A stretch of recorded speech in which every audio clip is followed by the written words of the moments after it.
G'day, Nina. How are you? Good, thanks, Andrew. How are you? Not too bad. We're now relaxed. We're both back. Are you relaxed or jittery from too much coffee? I'm excitable by too much coffee. Yes, I have had 3, and it's 11 o'clock. All right. Well, look, let's jump into it. There are some very exciting things that are happening. I think when the minister in charge of WorkSafe says WorkSafe is broken as far as workers' compensation goes, we realise that the new legislation will rattle through Parliament pretty quickly because they've made such a huge loss. Yeah, because they're broke, not just broken, they're broke. I think it's the first Wednesday of December, but you'll all get a note shortly. We're running a morning seminar which looks per industry as well as to the impact on premium and management, not only what the changes are. So, if you're a meat processor, if you're a professional service provider, whatever you are, we'll look at how it impacts you and the change classification views as well. So the good news is, I think the really big news is that it's reducing the likelihood of successful psychological claims. The bad news is the gouge underneath, which is trying to get more money. So there's 2 parts. One is stopping the claims that are expensive. Yeah. Second one is charging a lot more. Anyway, they're the main changes. You don't need to worry because it will all be summarised for you at this event. And we've got Simon Booth coming along from Aegis to actually do the definitive calculations for you to make it all work. He'll make it simple. Yeah. All right. Look, great case, Reynolds' case, because this is a CEO paid a lot of money who, during difficult times, accepted a reduction in pay. She would say she disputes that she didn't accept She disputes that. She brought a general protections claim alleging that she 15 workplace rights that she complains about. One of the adverse actions, she said, related to her reduction in pay without a consent. Yeah, they offered her shares in lieu, and they eventually paid for her. Yeah, but I think she was. So after she made this complaint, they did an investigation into allegations she'd misused her company credit card, and then she was summarily dismissed. You didn't give the context of the dismissal. Yeah. Yeah. Anyway, she did some bad stuff and got caught, and she alleged workplace rights. She said it related to her pushing back in respect to the wage, whereas in fact it was misconduct on a company credit card. Yeah, I think 2 really interesting conclusions as well was the other allegation she made about adverse action. Like she said, the fact that they had given her an unfair offer in ongoing negotiations, and the court came out and said very clearly that is not adverse action, and it's also not adverse action to ask an employee to provide a medical certificate. So it's just nice to get that clarification. It is, and the other part is, and this is a really good finding about what are negotiations, and negotiations are not adverse action. Now, we do see if you chuck in the middle of a negotiation a deed of release to someone and say, we'll pay you this, and it's well beneath, that's the type of thing that can start really creating difficulties. But if you put pressure on someone. That's right. Yeah. But if you're just negotiating an outcome, you're safe from. So, interesting case. Good case. By the way, she lost. I think that's worth saying.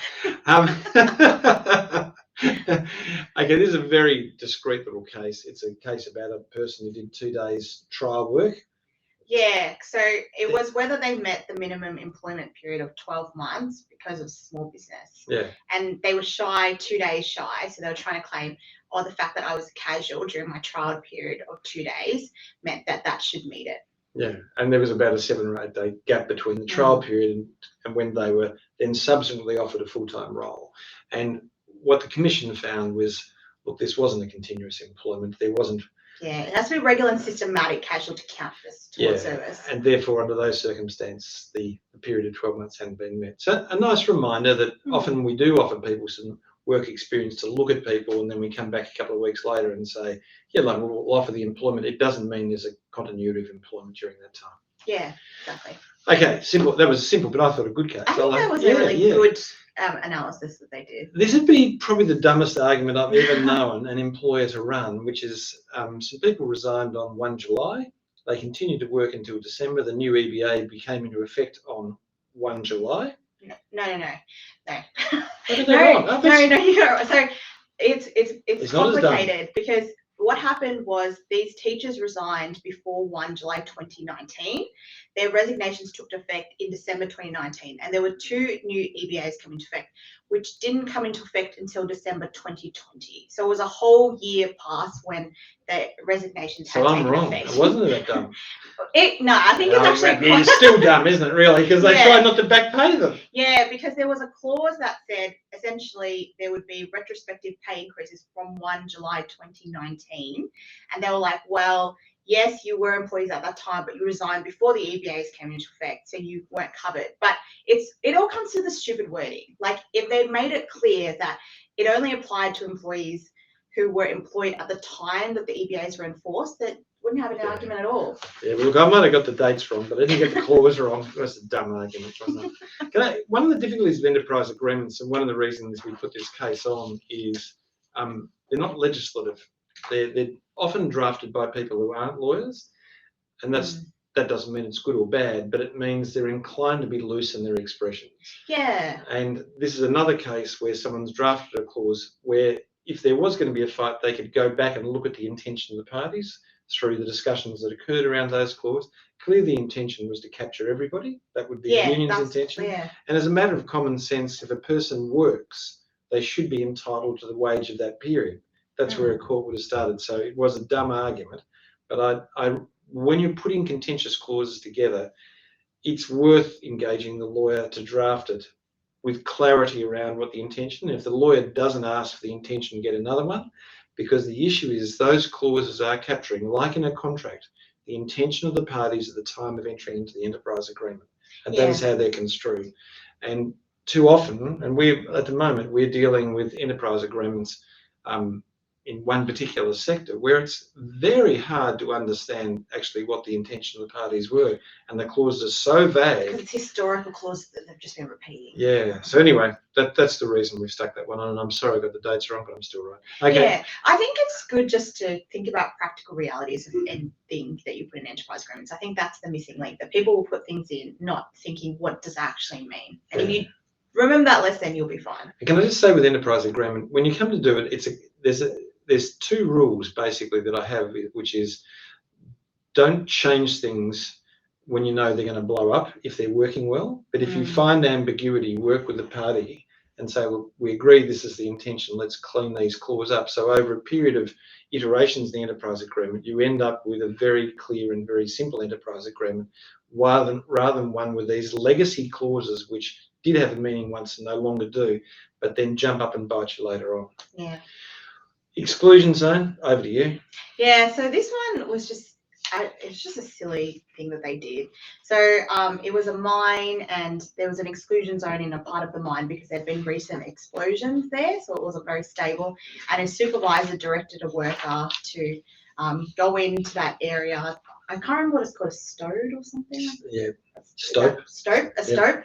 Yeah, I don't know these terms. And no one luckily got hurt at all, but that was enough to be a breach, because they not only had they directed him to do the wrong thing, they removed a sign that clearly said it was an exclusion zone as well. So it's only a low fine of 30 grand, but I guess the reason Nina and I very talked about this case, because very short, there's no published decision, it was a magistrate's decision, was to remind people, exclusion zone we use it so often we forget why it's important. An exclusion zone comes into place where you have a high risk mobile plant normally, or a high risk circumstance, which means people cannot enter it without a permit or without a process. So when you use the word exclusion zone, remember what risk it attaches. It attaches to high risk. The highest risk for it to be exclusion zone. So please think about it. And the highest control. And yet, like when you have forklifts working in a warehouse, people forget very quickly because the mindset after a period of time, the lack of sensitivity to risk goes. Yeah. But it's still a forklift, it's still motorised plant, and it still kills you. Yeah. Because people start to become complacent. They're like, oh, I didn't get hurt before, so it's fine. And then people are like, oh, it's fine. And then until something happens, no one thinks it's an issue. Okay. Next case, fascinating case. Fascinating case. I think look, this was an anti-bullying decision. The decision is an understandable decision where a person had been treated really poorly. Yeah, I think someone called them a dog. A dog, but I think there's a history which is deeper than that when you read the case. The issue about this case is they did do some disciplinary proceedings. One guy actually resigned, who probably would have been terminated. But the person was unable to come to work for a year as a result of this behaviour. And what the Commissioner said is he spoke very poorly about the behaviour that existed before but made no order. Now, he dismissed the application. Yeah, I want to just remind people that psychological hazards that have high consequences, like someone not being able to come to work and developing depression, are exactly the same hazard as somebody working at heights. So if I can use an example, somebody working at heights falls off, breaks their back, they come back to work 4 months later and they've got to go and work at heights again. Do we just discipline the supervisor and say, don't let that happen again? Yeah. Or do we put in a control that prevents it from happening? In this case, the Commissioner didn't get safety law. Yeah. That is, the hierarchy of control. This case says, look, yes, the two people left there weren't the major protagonists in the and they'd been warned. And they'd been warned, but that's all. Is warning a sufficient protection for a person who is already damaged and those people are still present? Or should there be an exclusion zone? Should they be working away from where this person is? And I just raise it, the case isn't a bad case. The Commission's decision is not a bad decision, but it shows that the Fair Work Commission don't quite get safety law, and we do as a group who are watching today. And we understand that the fact that two people are present and they've been told not to do it again doesn't mean they won't do it again, but the person's already sensitised to those people. Those people have already hurt that person. Therefore, they're a living working at heights. Yeah, and I think the interesting thing that we discussed before is the fact that if something else happened and then there was a workers' compensation claim, the employer couldn't just say, oh, the stop bullying order wasn't granted, so that's proof I've done everything reasonable, because it's not proof. No, that's although it has the same test in workers' compensation, which is reasonable management action, it goes towards bullying, not psychological hazard. Different test altogether. So there you go. All right, another little short safety one for you coming up. This is our main topic now. Well, it's a very large one then, isn't it? I'm not doing too well today. It's all right. We're on to the main topic. Can I just? Okay, this is the case we sort of forewarned during the week about, which is the sexual harassment and misconduct case by a director and another employee. Yeah. Where the business was fined, I think 240, 250. 200. So there's two businesses. He owned both of them. They were both cafes in hospitals, and they had been sexually harassing about 6 employees, teenage employees. It was disgusting stuff. They were fined 250,000 together, and he was fined, I think, 40,000. 40,000, and the other employee took a good behaviour bond. Yeah, so he wasn't convicted. He wasn't convicted. So why are we talking about a case? Well, let's talk about it, because this is the first psychological hazard prosecution in Victoria. Yes. That's gone to conclusion. The Court Service Victoria one was. But this is our first ever safety prosecution of sexual harassment across Australia. Yeah, okay. So it's a big deal, because it's the first time we've seen WorkSafe acknowledge that sexual harassment, yes, is an employment issue, but it's also a safety issue, and it means that they're not providing a safe workplace. So we're seeing the convergence, I guess, between the two. And the part for me that's important in this, and like the court service, is what we're seeing is the thin end of the wedge. So we're seeing relatively low fines given the nature of the conduct. They only charge under Section 26. Yeah, which is the management control section for the officer. But my point about this is it is the thin end of the wedge, both from the way the court observed it and the way the regulator sold it as a complaint.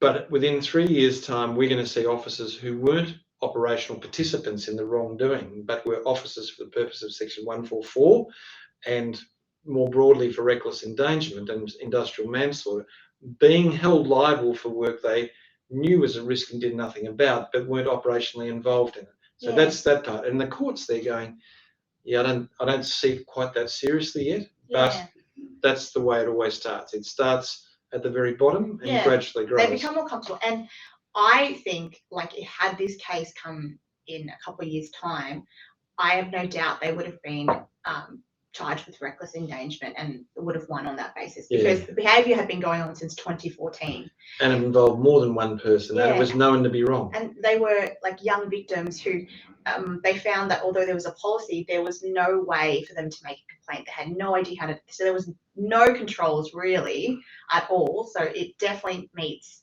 all of the. And if we look at reckless endangerment is the conduct of the officer in this case likely to cause serious injury?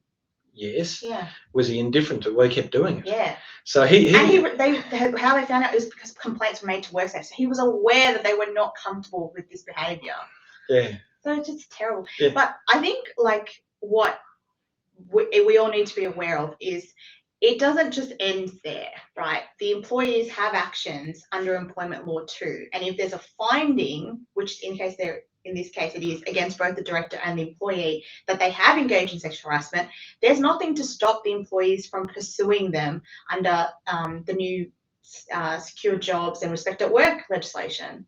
Yeah, well, they always had arguments under discrimination law. They always had general protections. I guess the part that Nina's really focusing on is, look, they might have only got a guaranteed win. Yeah, really. It's a guaranteed win because the standard of proof is higher in a criminal matter. Yeah. So it definitely would be an accepted fact for the purpose of a civil claim. But in the civil claim, the court's well advanced on the damages part of it. So the damages here for these individuals would be in the hundreds of thousands of dollars. So yeah, because what is it you always say about what are the range damages for non-touch and touch sexual harassment? It's significant now. And look, the other part that's really interesting about all of this is these are not deniable facts. No. So these are facts which could not be contested in the civil claim because they have been proved in a criminal claim. Yeah. Beyond reasonable doubt. Yeah. So he should watch out for some very costly damages claims. So all the plaintiff lawyers out there, you should be chasing some names down, I would have thought. All right, well, that's brought us up to our case study. Yeah. So Jean worked for Toy Town Proprietary Limited, TT, as a sales assistant. She was a 62-year-old grandmother who worked with much younger women. Jean loved children, played with the kids who came into the Doncaster store, and was well regarded by management. She was a devout Catholic, and her views on sexuality were well known. She made no secret of them.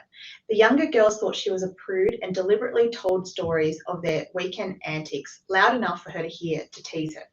She knew what they were up to and smiled. Her supervisor learned of Jean's views and the girls' teasing. He told them to stop. They thought Jean had dobbed on them. Over the next few weeks, they iced her. I'm surprised you knew what that means. As with all young kids, they started to believe their own narrative and became rude and terse with her. Jean went to her supervisor to ask for help. He explained that her Catholic views offended them and she should keep them to herself. He told her it was totally inappropriate for her to be judging the kids she worked with. Jean approached Kelly, a co-worker, and asked her why everyone was so angry with her. The co-worker Kelly said because she complained about them. Jean said she never complained, and Kelly asked why did the supervisor tell them off. Jean said she was also told off for her views and didn't know why. Over the next few weeks, some of the girls' views thawed, but two girls escalated their rudeness. The supervisor, Carl, observed it several times and eventually gave them a warning. Jean applied for a stop bullying order. A bullying stop order.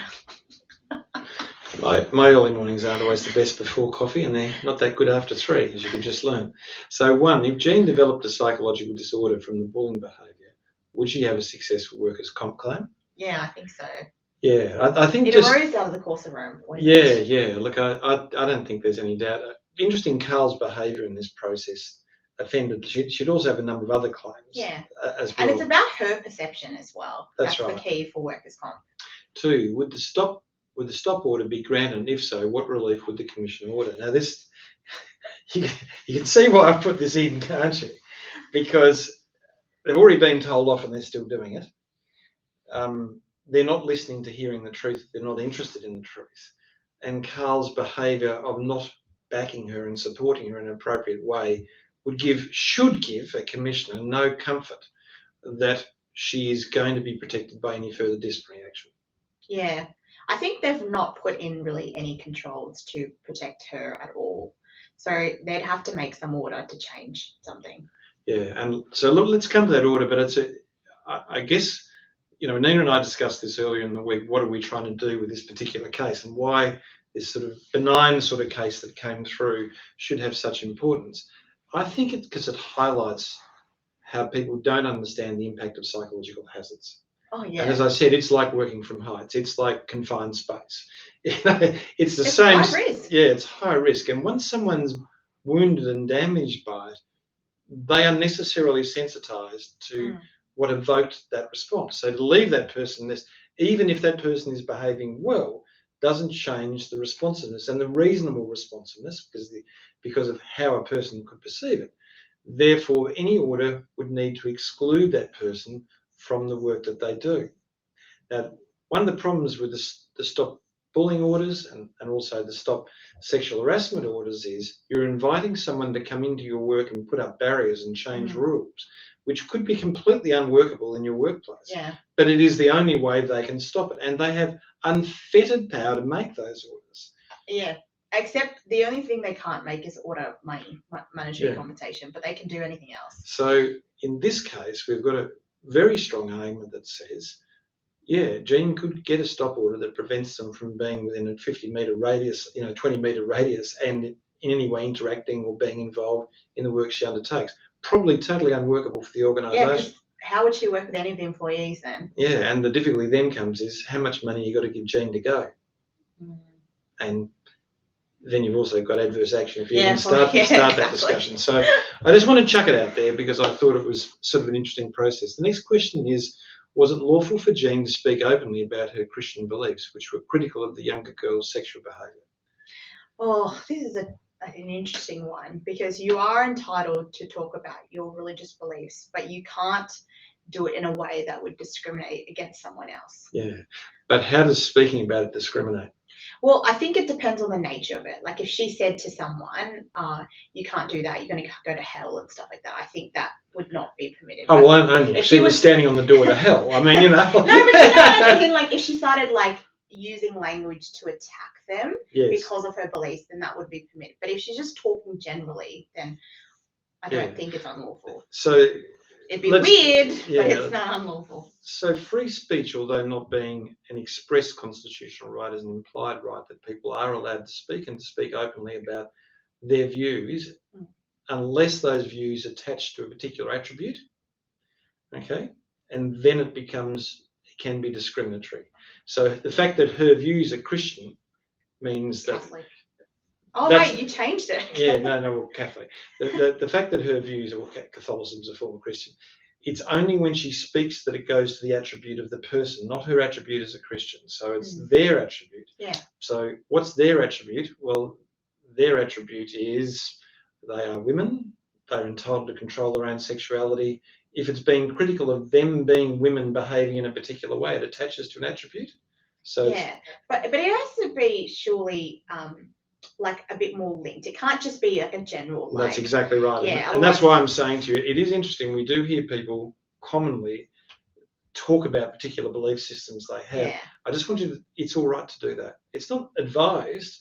And sometimes in your values and policies, you can say, look, there's certain types of discussions, like hateful discussion and things, which are not to be had. Nothing that veers into it being unsafe.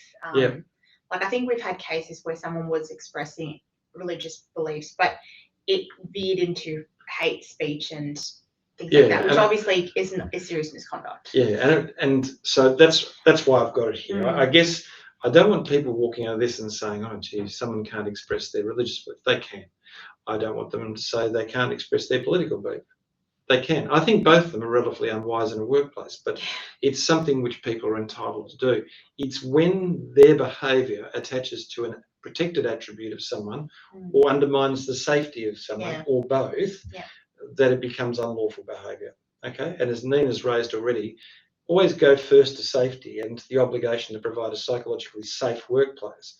If what I do says something to Nina which makes her feel uncomfortable and unsafe, I'm offending safety law, not necessarily discrimination law. Don't make it harder than it has to be. Yeah. I'm just going to go straight to safety law.